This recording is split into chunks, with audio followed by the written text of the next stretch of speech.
Good morning, Robert Stribler with an OBX wave report here, filming from the top of Jeanette's Pier here with legendary surf coach and surf reporter and surfer Jeff Carver. So we're gonna give you kind of a tag team wave report today here from Jeanette's Pier as we look at the chaos. And right now we've got some pretty heavy onshore winds at around 25 to 35 miles per hour, and swell coming in, it's about 11 foot and 11 seconds pretty much everywhere. Lots of water moving.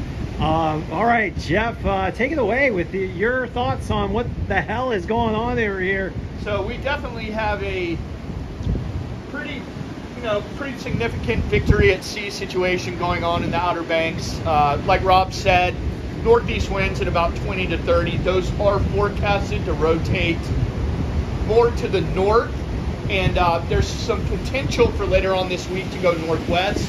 That would open up some options in the southern part of Hatteras Island, so we'll keep an eye on that. But currently we have victory at sea.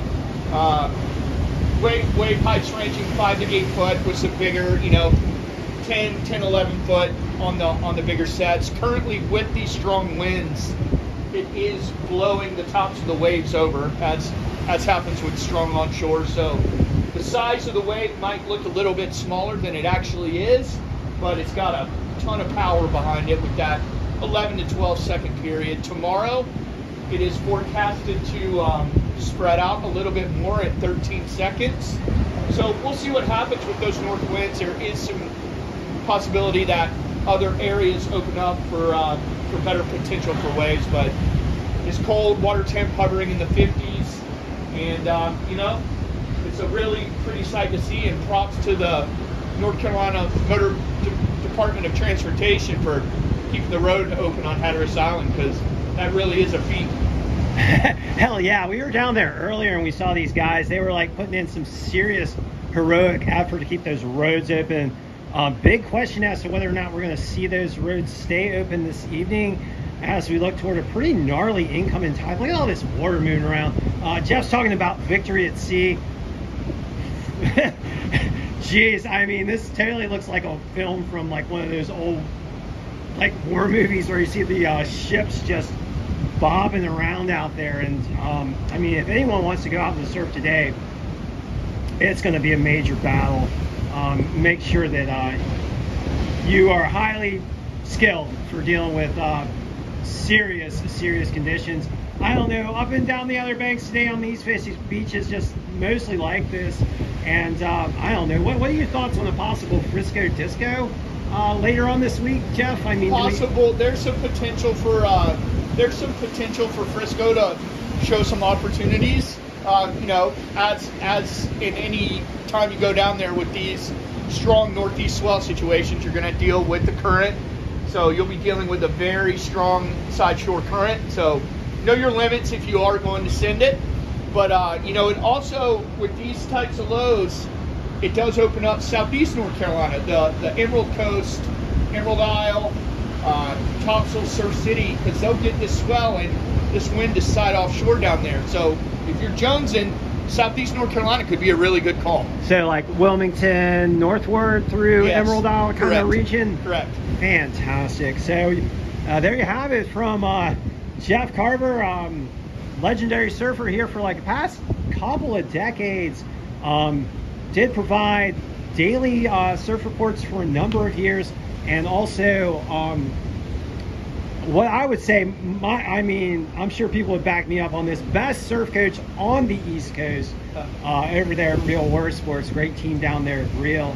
But yeah, we are looking at rough conditions throughout this week, and unfortunately with the angle of the wind and the way the swell is coming in, we're probably not looking at this thing cleaning up for some time. What are your thoughts on that, Jeff? I mean, it's just, what's unfortunate about this is it's very strong Central Atlantic high has this system just kind of stalled out to our north and east, and it's not going to move away to allow those west-southwest winds, southwest winds fill in to groom and clean this stuff up. It's just pretty much it's a Frisco situation or a southern part of Hatteras Island situation for a maybe surf on Wednesday, maybe Tuesday afternoon, but Wednesday into Thursday would be the only options. And then it does look like we have a repeat event coming to hit us again this coming weekend. So of course we'll have to keep an eye on that. But